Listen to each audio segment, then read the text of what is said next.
नमस्कार, मैं सुमन Dwivedi ST channel पे आपका हार्दिक स्वागत एवं अभिनंदन करती हूँ।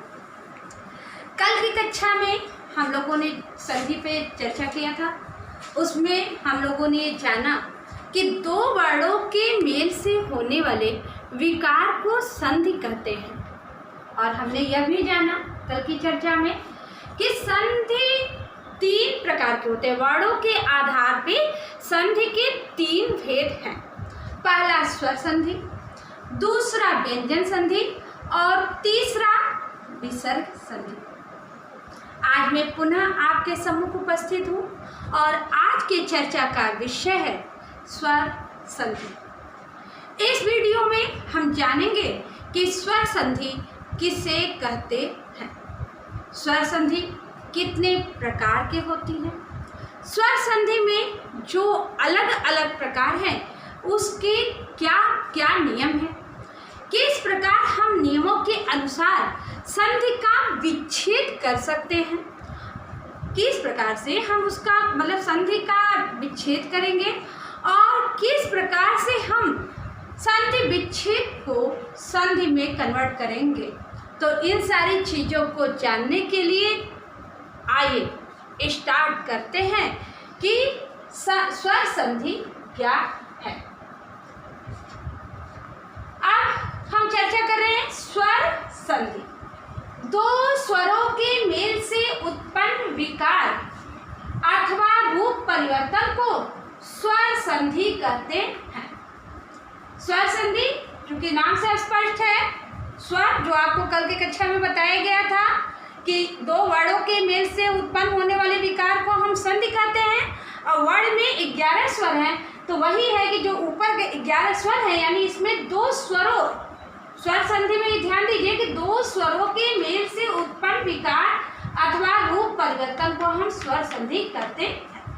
और स्वर संधि के मुख्यतः 5 प्रमुख भेद हैं। पहला दीर्घ, दूसरा दीर्घ स्वर संधि, दूसरा गुण स्वर संधि, वृद्धि स्वर संधि, यण स्वर संधि और अयादि स्वर संधि। तो सबसे पहले हम लोग दीर्घ स्वर संधि पे चर्चा कर लेते हैं। दीर्घ स्वर संधि, दो सवर्ण स्वर मिलकर दीर्घ हो जाते हैं।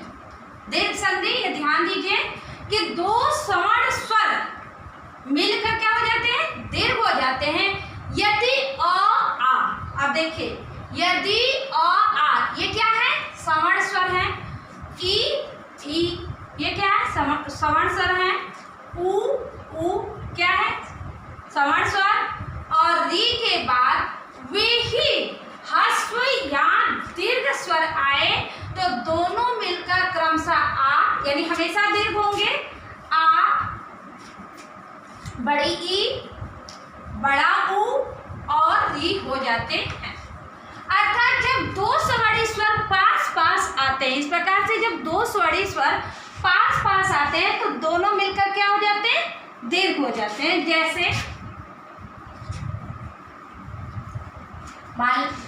जैसे अभी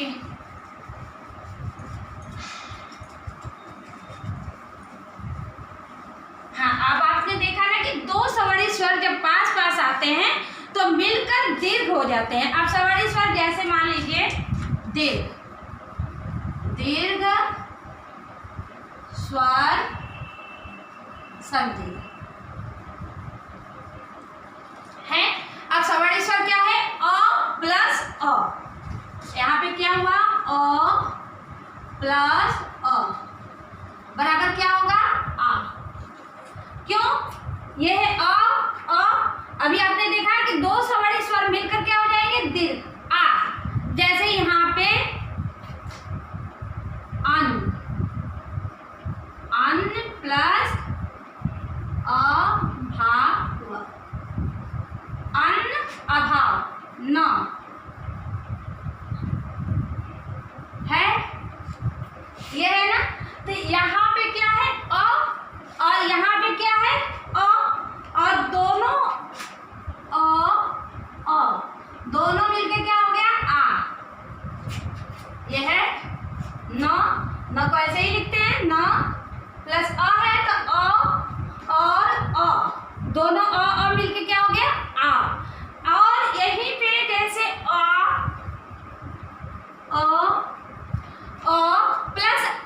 मिलके भी आ हो जाएगा, अ प्लस आ, यानी हमेशा दीर्घ होगा। अगर उदाहरण जैसे अ प्लस आ, यानी जैसे शिव, अगर यहाँ पे हम करते हैं शिव प्लस आ ल, बराबर क्या हो जाएगा, शिव, फिर वही बात व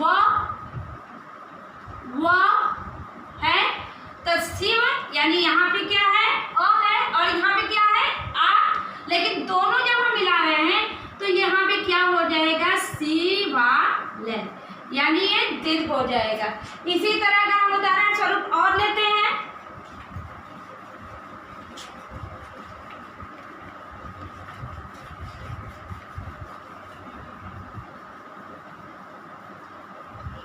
हाँ, अभी आपने देखा कि दो सवर्णी स्वर जब पास पास आते हैं तो दोनों मिलकर हमेशा दीर्घ हो जाते हैं। जैसे अ प्लस अ बराबर आ, अन्न प्लस अभाव बराबर अन्नाभाव, अन्न प्लस अभाव बराबर क्या हो जाएगा, अन्नाभाव,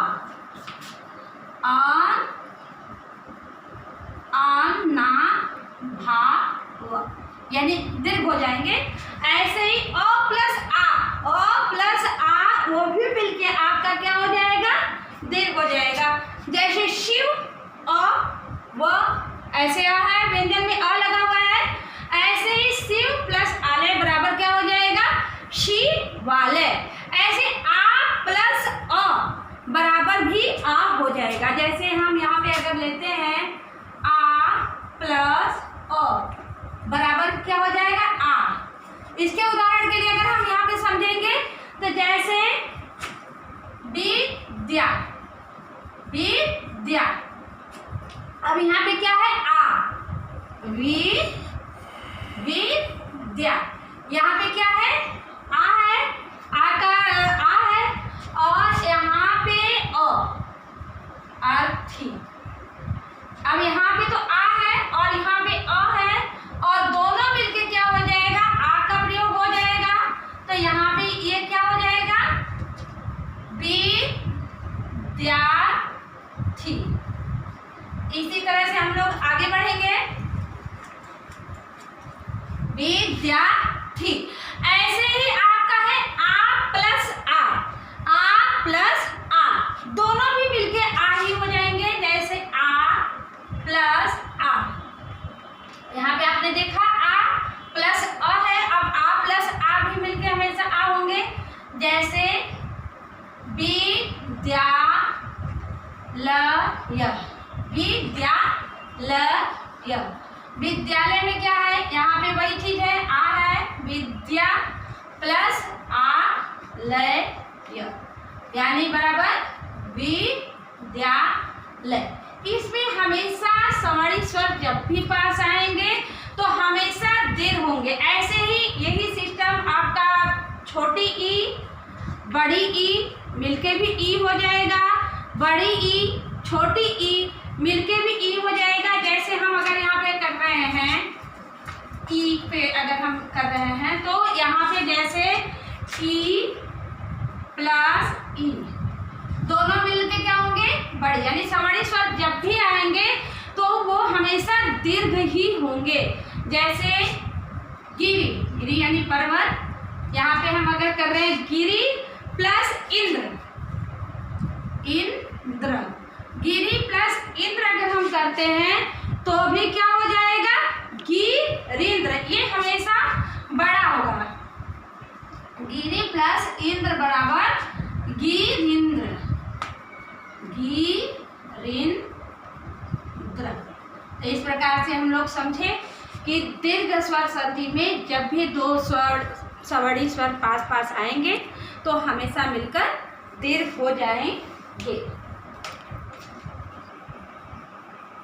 ऐसे ही अगर हम यहाँ पे करते हैं वधू, वधू धन उत्सव, वधू धन उत्सव बराबर वधूत्सव,